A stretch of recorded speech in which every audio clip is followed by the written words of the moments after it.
আমি সব মানুষের কাছে বার্তা দেব যে সব কিছু ঘোরার মাঝখানে একদিন যদি টাকিতে এসে আপনারা এই পৌষের পুবের হাট দেখে যান, আপনাদের ভালো লাগবে। সবাই তো শান্তিনিকেতনে যেতে পারে না। ফেস্টিভ মুড বাংলা পর্যটন মানেই ভ্রমণ পিপাসু মানুষের কাছে বাড়তি আকর্ষণের কেন্দ্রবিন্দু উত্তর 24 পরগনার বসিরহাট মহকুমার ভারত বাংলাদেশ সীমান্তের টাকি পর্যটন কেন্দ্র, যা বরাবরই রাজ্যে এমনকি বিদেশি পর্যটকদের কাছে বাংলার প্রাচীন ঐতিহ্য, সংস্কৃতি, জমিদার ও রাজবাড়ি থেকে শুরু করে ইচ্ছামতি নদীতে নৌকা বিহার করে ওপার বাংলাদেশকে একবার দেখে নেওয়া, পাশাপাশি মিনি সুন্দরবন সহ একাধিক পর্যটন কেন্দ্রের আকর্ষণের কেন্দ্রবিন্দু টাকি। জমিদার বাড়িতে পর্যটকদের জন্য এবার পুবের হাট বসেছে, যা নিকেতনের এক টুকরো সোনাঝুরি, যেখানে নলেন গুড়ের বিভিন্ন পিঠে, অন্যদিকে টাকির পাটারি, নলেন সন্দেশ, গামছা, বেতের কাজ, এমনকি মাটির তৈরি বিভিন্ন পসরা সাজিয়ে বসেছে মহিলারা, যেখানে ভ্রমণ পিপাসীরা অল্প পয়সায় পরিবেশ বান্ধব এই জিনিসপত্র কিনে নিয়ে যেতে পারবে, যা পর্যটনের বাড়তি আকর্ষণের কেন্দ্রবিন্দু। উদ্যোক্তা শর্মিষ্ঠা ঘোষ জানান, বাড়িতে বিভিন্ন হস্তশিল্পের বিভিন্ন কারুকার্য তুলে ধরেছে এই পুবের হাটে, যা সীমান্তের মহিলারা একদিকে তাদের দক্ষ নৈপুণ্যতাকে ফুটিয়ে তুলতে পারে, অন্যদিকে নিজেরাই স্বনির্ভর হতে পারে। আসলাম এই ঘুরে, সবাই রাজবাড়িতে ঘুরলাম, রাজবাড়ির ভেতরে গেলাম, বাড়িগুলো দেখলাম, একটু অনেক পুরনো মনে হচ্ছে, মানে অনেক দিনকার এসে কত পুরনো বলতে হয় সেটা দেখা হয়নি, ভালোই লাগছে। আর পুবের হাটটা কেমন দেখে? এখনো যাওয়া হয়নি, শুধু এইটুকু। এই যে পুবের হাট চারিদিকে দেখছেন, এগুলো পুবের হাট। ও এটাকে পুবের হাট বলা হয়, ভালোই লাগলো, ভালোই তো লাগছে। এখন তো সবাই ঢুকলাম, পুরোটা দেখি, তারপরে তো বলতে পারবো না। এমনি খুবই সুন্দর ভিতরটা। ঠিক আছে। 2 মাস আগে আমাদের দুর্গাপুজো শেষ হয়ে গেছে, কিন্তু আমরা বাঙালি 12 মাসে 13 পার্বণ আমাদের লেগেই থাকে। গত বছর থেকে আমাদের এই পৌষের পুবের হাট আমরা শুরু করেছি, এবং এই পৌষের পুবের হাটে আমরা গত বছর যথেষ্ট সাড়া পেয়েছি। সাড়া পাওয়ার জন্য এবছর আমরা আবারও বসেছি, এবং গত বছরের থেকে বেশি সংখ্যক মানুষ এবছর কিন্তু তাদের পসরা সাজিয়ে নিয়ে বসেছে। একদম শান্তিনিকেতনের সোনাঝুরির হাটের কোথাও একটা ছোঁয়া আপনি পাবেন এখানে। এবং সবথেকে বড় কথা হচ্ছে যে এখানকার যে সমস্ত জিনিসগুলো আপনারা দেখছেন প্রত্যেকটা কিন্তু হাতে তৈরি, এরকম কোনোটা নয় যে কোনোটা বাড়ি থেকে বাইরে থেকে কিনে এনে তৈরি করা দেওয়া হচ্ছে, সেরকম কিছু না।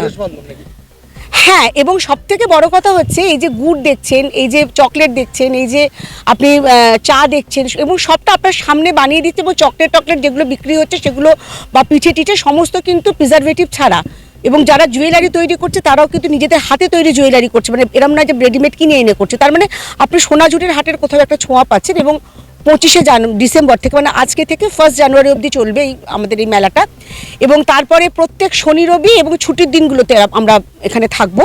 এবং আজকে কলকাতা থেকে এসে একটি গ্রুপ যারা পিকনিক করছে, এবং তার সাথে তারা যেটা হচ্ছে পর্যটকরা কি এখানে এই যে জিনিসপত্র যেগুলো একদম এখানে আপনি 10 টাকা থেকে কানের দুল পাবেন, হাতে তৈরি চকলেট আপনি 15 টাকা থেকে পাবেন, 1 কাপ চা আপনি বাইরে খেতে গেলেও 5 টাকা, এখানে খেতে গেলেও 5 টাকা। জিনিসপত্র, গামছা দেখতে। হ্যাঁ, এটার একটা বিশেষত্ব আমি বলি আপনি। গামছা আছে। হ্যাঁ, একদম। ব্যাপারটা হচ্ছে ঠিক এইরকম যে আমরা তো সবাই জানি যে আমরা পুরনো কিছু শিল্পকে হারিয়ে যেতে বসেছে আমাদের। তার মধ্যে ঝুড়ি একটা, ঝুড়ি কুলো এগুলো হচ্ছে একটা। তো আপনারা খেয়াল করেছেন চারিদিকে কিন্তু আমাদের ঝুড়ি দিয়ে ডেকোরেশন করা আছে, সেই ঝুড়ি কিন্তু এই দিদির থেকেই নেওয়া।